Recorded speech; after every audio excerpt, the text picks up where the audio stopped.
Raoul, you did tweet that you thought ETH might well, and I'm quoting here, might well go to $20,000 this cycle. Are you still standing by that? It's all I did. No magic. I took the chart from 1 million wallets and 1 million wallets in Bitcoin. And where did it go? It went to 20,000. So I'm like, okay, there's a good enough guess. Does it hit that? Does it not hit that? Irrelevant. What it means, what I'm really trying to say in something like that is it's much larger than you think. And we've got some idea of an event that played out in the past that looks very like this. And, people like me love a bit of a historical chart pattern, even though I said this whole new space exciting. But when you've got something that's so highly correlated, it's like, okay, this is interesting. That sounds a sensible target. And I know it sounds nonsensical to many, but because nobody can think in exponential terms. We're just incapable as humans. Famous macro investor Raoul Pal on Laura Shin's Unchained podcast has doubled down on his Ethereum to 20,000 price prediction by the end of the year. That means as soon as Ethereum breaks $2,000, which if you're following the market as closely as we are, it's very close to doing that, it can 10x in 10 months, according to Raoul Pal. Welcome back, everybody, to Altcoin Daily. If you're interested in making money in cryptocurrency, subscribe to our channel, join our team, because we keep you updated on the crypto market on a daily basis. Even analysts who more closely align themselves with the Bitcoin maximalist point of view are changing their tune on Ethereum and admitting that a 20% Ethereum allocation this cycle might be a great idea. Respected macro investor Lynn Alden followed up Raoul and said this. I do think that Ethereum is large enough to warrant observation. Not only as it pertains to a couple different things. One is, how it's going to affect the Bitcoin investment. Is it going to eat some of Bitcoin's lunch? Or are they both going to grow? So you have to monitor it for that reason.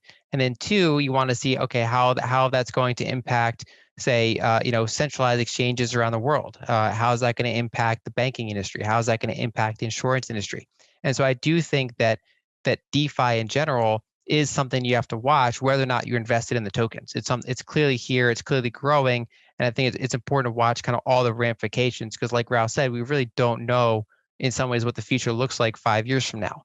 And so I'm monitoring the Bitcoin network. I'm monitoring what's happening on Lightning. And I'm also watching some of the things happening on Ethereum as well. Very interesting. Because as you recall, despite her personal beliefs and personal crypto allocations, Lynn recently authored a report saying that a 20% allocation to ETH this cycle might be a good idea. Even Willy Woo, a highly respected on-chain data scientist who has also aligned himself more with the Bitcoin maximalist camp, he came out just yesterday and said based on on-chain data that he is studying, ETH could outperform Bitcoin this year, this cycle.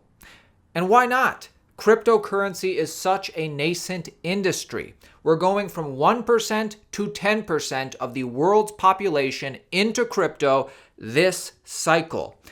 Everybody wants to speculate just how big this can get. We barely started with tokenization. We're still fiddling around with ideas. But when tokenization, there's going to be literally millions of these things all with complicated attributes, some with smart contracts. Mm-hmm. Everything is going to be different. It's offering a whole new trading world of which basically it's almost impossible for humans to deal with the complexities of some of what these are. I mean, wait till insurance market with insurance tokens on policies comes in and allowed freely tradable for all of us. I mean, I don't know how to do that. We're just not prepared for any of this stuff, but it's all coming. Yeah, well, I'm excited for it. So I know we have a lot of smart people who watch our videos. So let me ask you a question. Is a 10x in 10 months, like Raoul Pal is suggesting, is this possible? For Ethereum to be at a price of 20,000 per token by the end of year, where right now it's worth less than 2,000. Well, let me know in the comments if you think this is possible. We'll be reading the comments. We'll be responding. Do you think Raoul Pal is dreaming? Or is there another coin that you like that you think more people should know about? I'll tell you something. We're living in a very unique Bitcoin cycle. This is the first cycle where people are realizing that Bitcoin and crypto is here to stay. I mean, we were having a conversation with comedian Norm Macdonald on Twitter just last night. He was sharing his portfolio with us. Hey, he follows us. Nice. I wonder if he's watching right now. Well, think about it like this.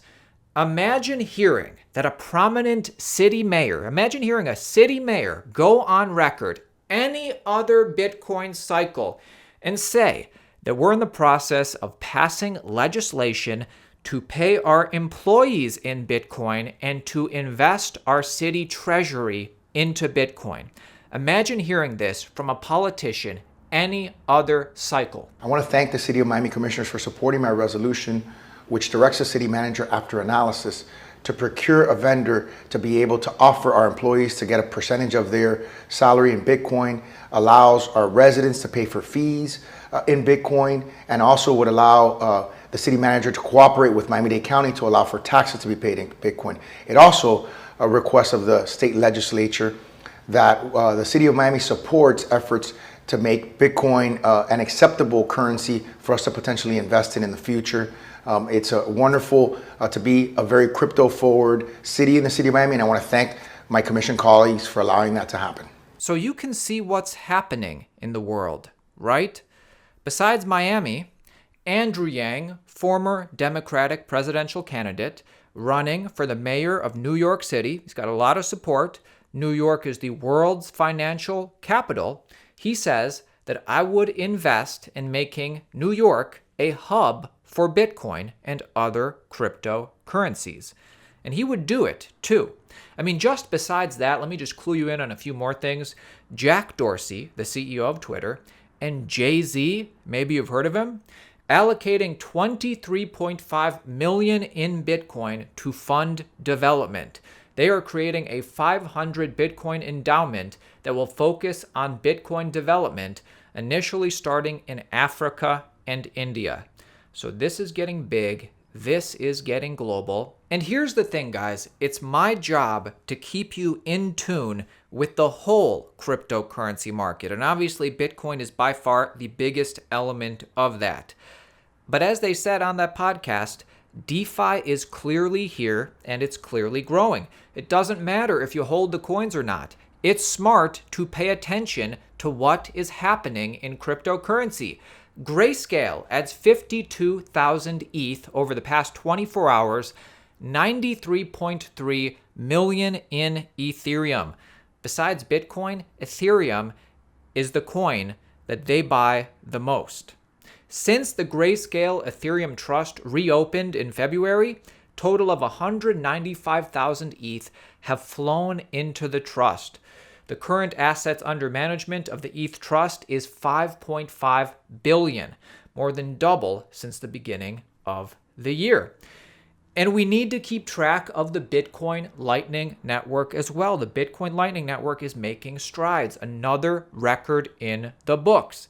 The Lightning Network has grown by 75% in the past year, hitting 42 million total value locked with 8,900 nodes. With Bitcoin hitting new record highs, this could greatly speed up Bitcoin adoption. Don't think that the Lightning Network is gone. In fact, it's bigger than ever. Huge news. The first North American Bitcoin ETF was just approved by Canadian securities regulators. This gives a whole new class of people the ability and the comfort to be able to get exposure to Bitcoin. And it's just a matter of time before this is approved by American security regulators. Countries all over the world, they're doing this. Australian regulators are open to a Bitcoin ETF, they say, so long as investors are protected by proper rules. Make sure that you are subscribed to our channel so you can stay updated on a daily basis. We post a video every day. For more information for your continued education, check out either of these two videos. I recommend either of these two videos, and I'll see you tomorrow.